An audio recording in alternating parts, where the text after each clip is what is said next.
Greetings duplicants and welcome to the breach. In today's episode we're going to build a SPOM on the second asteroid. We'll plant some arbor acorns on the main colony and look at our future plans for space travel. Still can't believe it took me 1,000 cycles to realise I could have a nature reserve in my base. Enough with the intro, let's get down to business. On the second asteroid colony Culta Vista, I still have oxygen, about 500 grams, and I still have some oxalite left, but we can't wait until it's too late, so we're going to build a SPOM.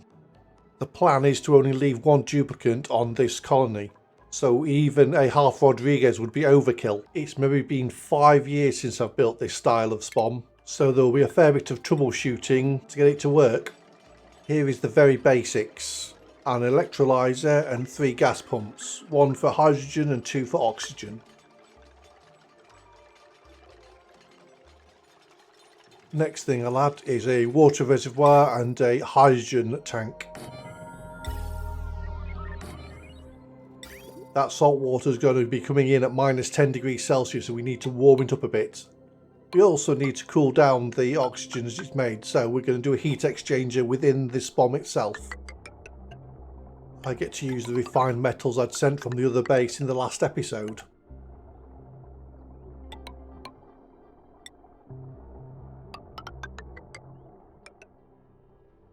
Once we've desalinated the water, we'll store it and then feed that water directly to the electrolyzer.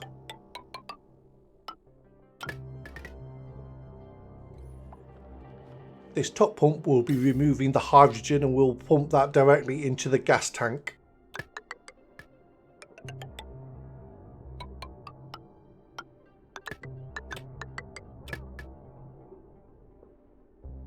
And obviously we'll have the gas tank supplying the hydrogen generators.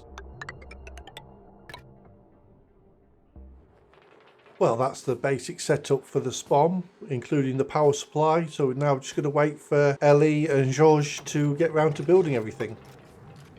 And due to the magic of editing, this won't take long at all. Not even worth adding any music to it. We've still got a few items left to build, but we're charging the pipe work up with some water in preparation.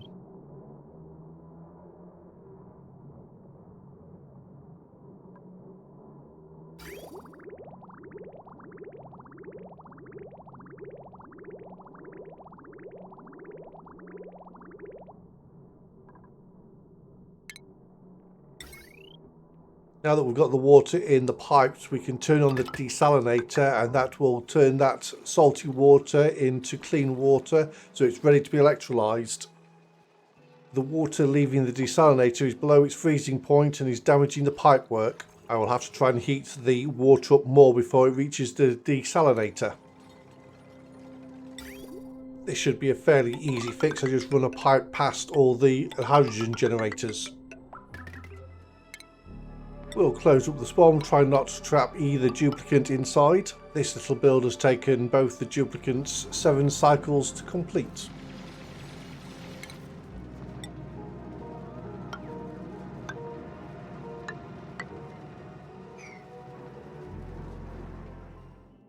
I'm pleased to announce neither duplicant got trapped inside, but now we need to prime the SPOM.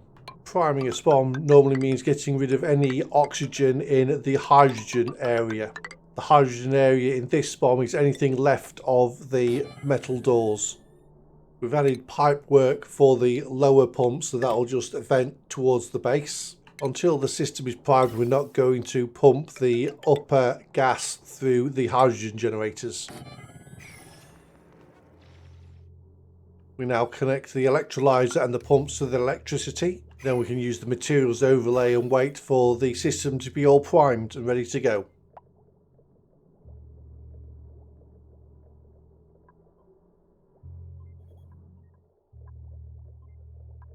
There we have it, it's primed.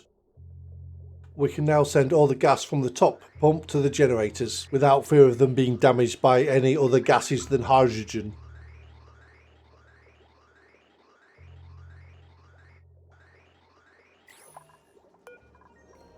Yeah, it's probably a good idea if I set up that smart battery.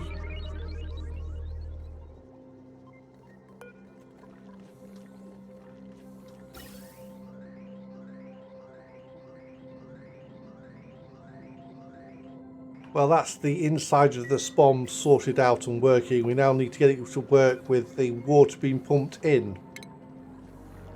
We flip the automation from below to above and we're ready to go.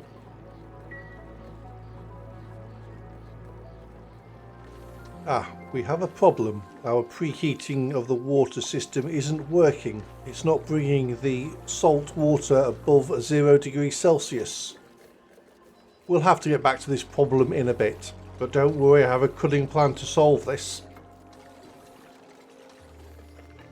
And it's time to plant some arbor trees. We've got plenty of cuddle pips to do the job. We've got a handful of acorns and plenty of these natural tiles to utilise.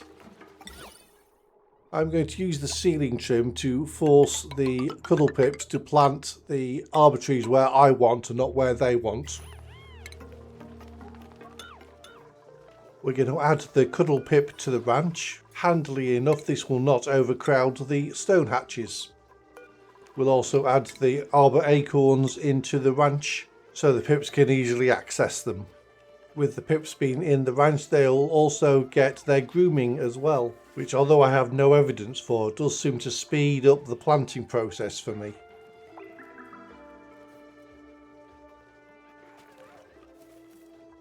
Yep, you saw that. That's the first arbor acorn planted already.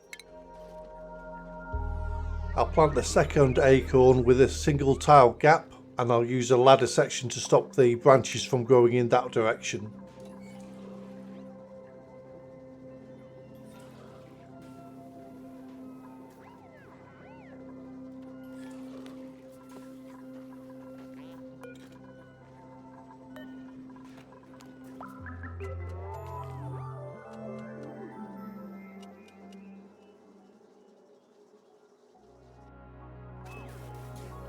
Second tree planted.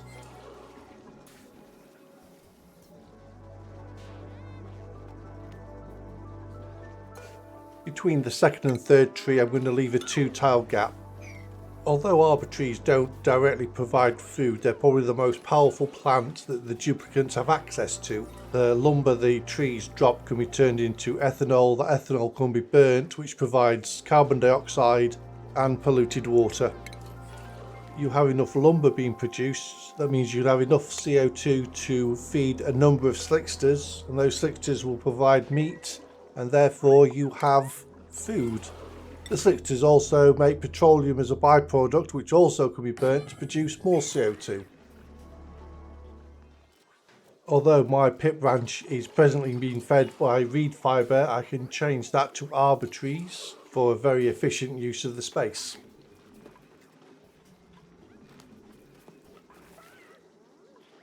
Yep, that pip's just planted another acorn.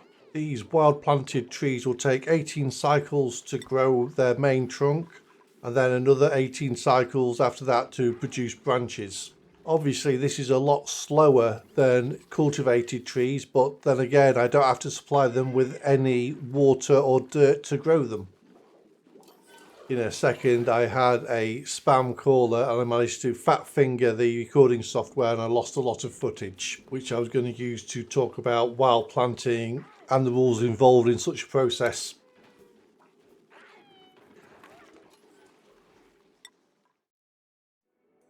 I'm pretty pleased with the outcome. The dead space in both of my stone hatch ranches are being used. The pips get to consume branches, and the old bedrooms is now a tree farm.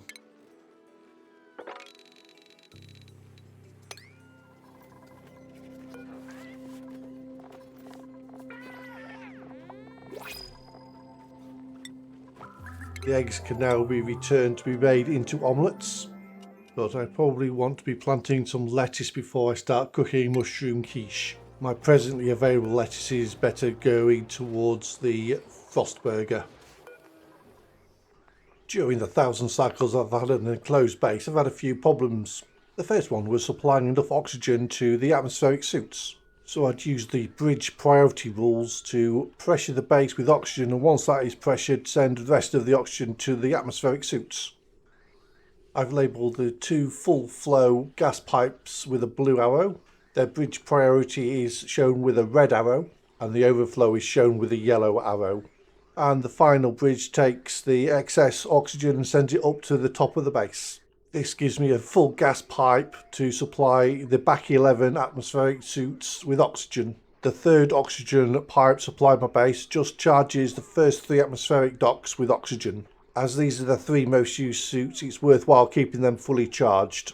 I also have an overflow on this system set up to allow oxygen to flow towards the aquarium. This stops the CO2 that had been languishing here and pushes it towards the CO2 pit. Looking at the SPOM on Cultivista, I've extended the heat exchanging pipework up into the biome above. The pipework is still going past the hydrogen generators because that's where the warm hydrogen is pooling, so giving it more chance to exchange its heat. But I have realised a small setup like this doesn't have enough power to run a pump and a desalinator. It's one or the other. So I'll have to come up with a new plan. The new vacillator surrounded by automation gear. I think I will use that and deconstruct everything else for its raw materials. This should give me some access to a little bit more refined copper. Though to be fair, with having a copper volcano on my primary asteroid and an easy way of sending the copper across, this is just vanity at this point, really.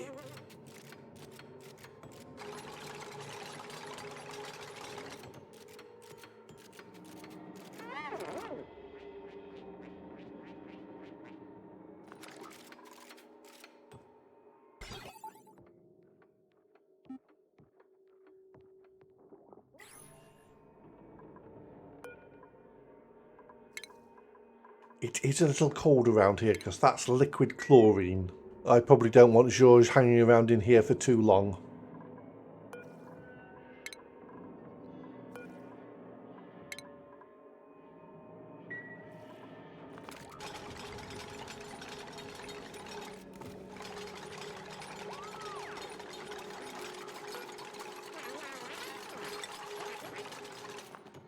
Ellie's already had a shot on the new vacillator, so I'll give George a chance.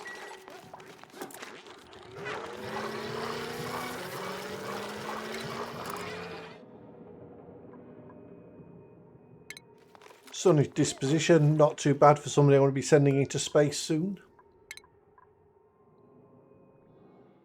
If you recall, a few episodes ago I pumped out all the ethanol that was lurking in this position. I'm now returning all that ethanol to burn it off. This will supply the power to run the desalinator, taking the pressure off the SPOM, so I won't need to micromanage when and how to pump the water around the system. I can also power the base and no longer rely on the hamster wheel, which will free up more time for the duplicates to be doing work around here. And I thought while I was busy doing stuff around here, I'd also build 2 hydrogen generators to deal with the excess hydrogen the SPOM will produce. As you can see, the system's running at full tilt and we are not getting water freezing in the pipes at the desalinator, so it seems to be working nicely.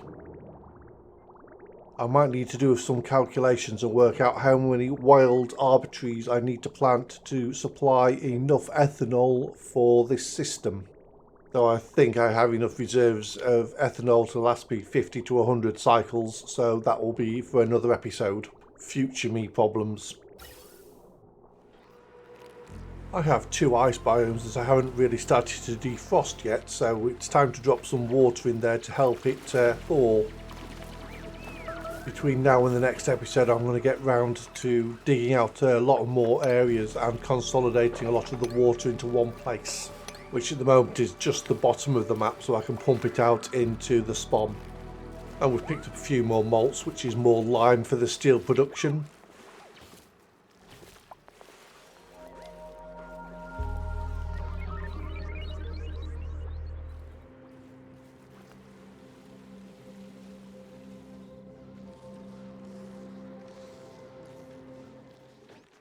Well, the arbor trees have had time to grow their branches, and we know we're going to need a lot of lumber for the other colony to produce ethanol, which is how we're going to power the other base. Even though that base does have easy access to uranium, a small reactor will be a little overkill for that size base. as we are planning on some space exploration. Just checking up on our food situation. We've got 1.4 million kilocalories of berry sludge, so I think that'll do.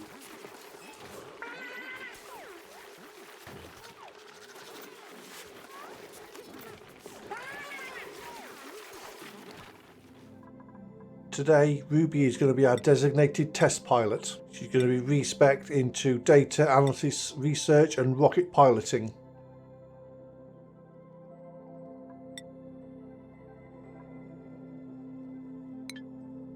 Ruby's going to take off from the asteroid today and make it into low asteroid orbit and conduct research from there. The capsule is jammed packed full of berry sludge, a few oxygen containers, and there's a latrine for those emergency uses.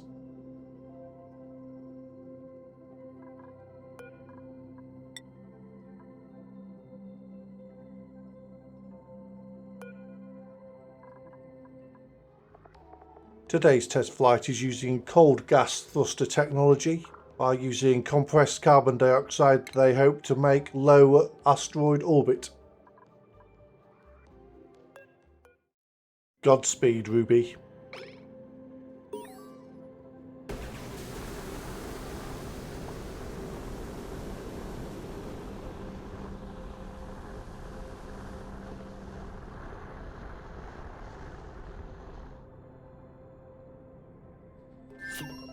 And Ruby's made it up into space, and there's no stopping her. She's straight on with the science research.